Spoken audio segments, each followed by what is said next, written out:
चूड़ियां पहन रही है। छोटी सी बात बता रहा हूं जिसको गलत नहीं समझा जाता।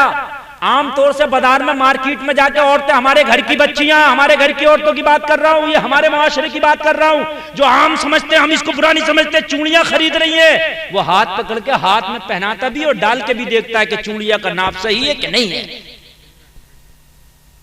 उन चूड़ियों से तेरे नंगे हाथ बेहतर थे, तूने गैर मर्द के हाथ में जो हाथ दिया। चूड़ी पहनना कोई फर्ज वाजिब नहीं था। अगर तूने चूड़ी ना पहनी होती बेहतर था इससे कि तूने गैर मर्द के हाथ में हाथ दिया है। तुम चाहते हो कि नंबर मिले? नंबर ऐसे नहीं मिलता। मैं तुझे बताऊं नंबर कैसे मिलता है। एक बाप की बेटी गैर मुस्लिम बाप की बेटी है और बाप बादशाह का वजीर है। बेटी कलमा पढ़ के मुसलमान हो गई। मेरा जोर से कह दो सुभान अल्लाह। कलमा पढ़ के क्या हो गई? और बाप ने देखा बेटी ने कलमा पढ़ लिया, मुसलमान। और उसका काम क्या था? हर जगह कोई भी काम करे बिस्मिल्लाहिर्रहमानिर्रहीम।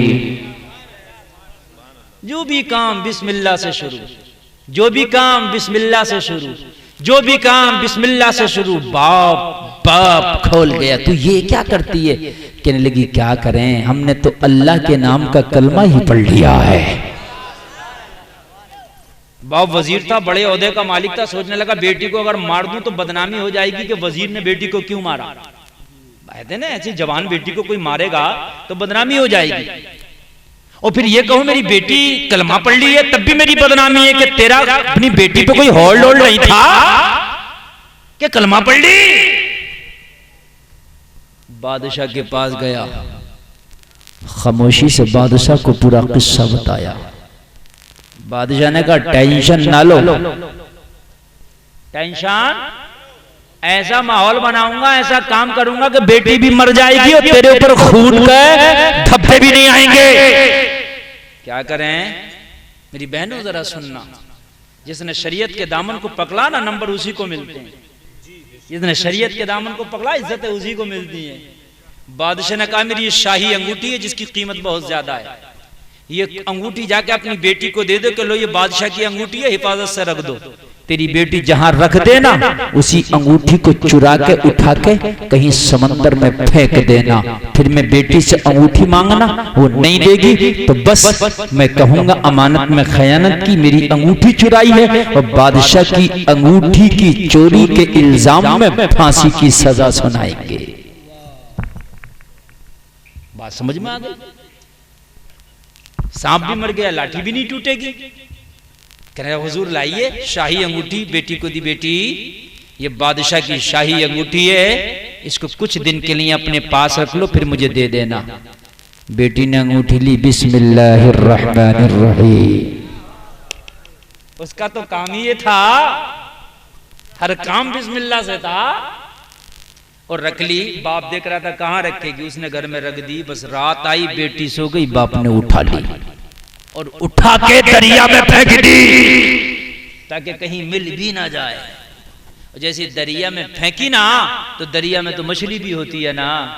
वो बड़ी खूबसूरत वो थी अंगूठी जिसमें नग था हीरे का, मोती का।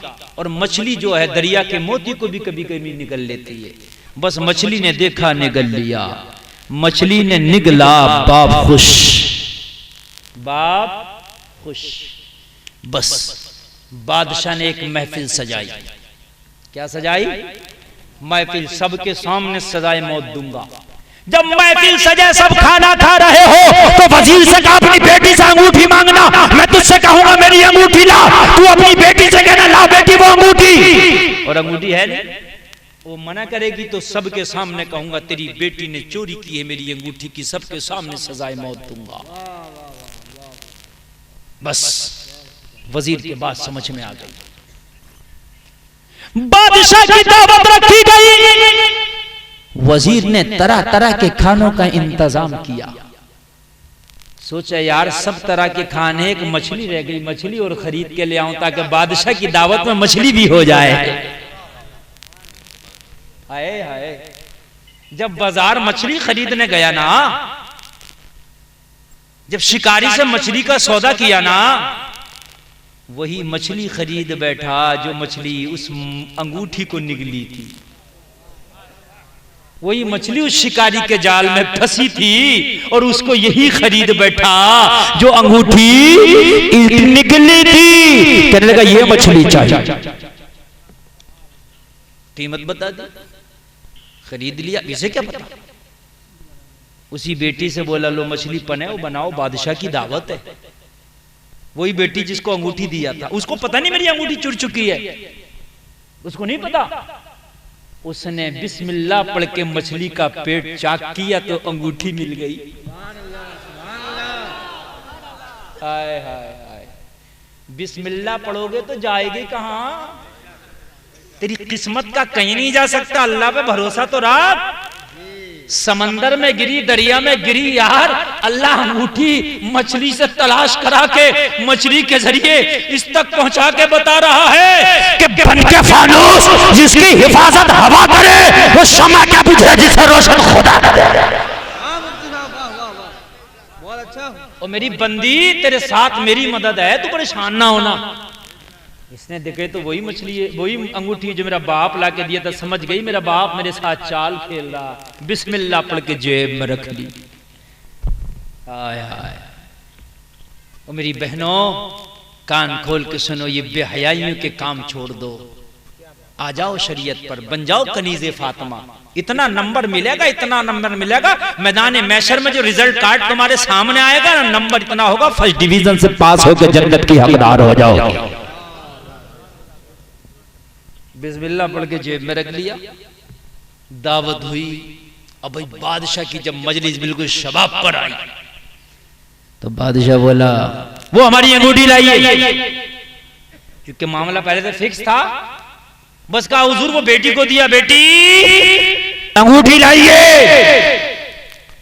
हाय हाय हाय। बेटी ने कहा एक दो गवाह लाइए। अकेले में दे दूं तो कहीं फिर घपला ना कर दे। बाप जरूर है मगर बेटी को भी यकीन उठ गया है। यकीन सिर्फ अल्लाह पर है। 2-3 गवाह लाइए। तो ये तो दिखाना ही चाहता था कि बेटी सबके सामने कसूरवार साबित हो। कहने लगा तू 1-2 की बात करती है, मैं पूरी मजलिस के सामने गवाही पेश करा दूं। कहने लगी फिर चल ना, कहां लेना चाहता है अंगूठी? कहा सारी मजलिस के सामने दे। सारी मजलिस देख रही है, बादशाह देख रहा है, कहा मेरी अंगूठी ला। बेटी ने जेब में हाथ डाला, बिस्मिल्लाहिर्रहमानिर्रहीम अंगूठी थमा दिया। देखा बादशाह की आंखें फटी की फटी रह गई, वजीर की आंखें फटी की फटी रह गई। कहा ये कहां से आई? कहा जिसे अल्लाह रखे उसे कौन चखे। नारे तकबीर, नारे रिसालत, नारे गौसियत, मसलके आला हजरत। वाह वाह वाह, सुभान अल्लाह। तवज्जो फरमाए, तवज्जो फरमाए जरा। अमरे भाई अल्लाह जब मदद करने पे आ जाए तो फिर कौन तुम्हें बिगाड़ सकता है? अल्लाह अल्लाह। आज हमारी बच्चियों के हालात बड़े बिगड़ चुके हैं।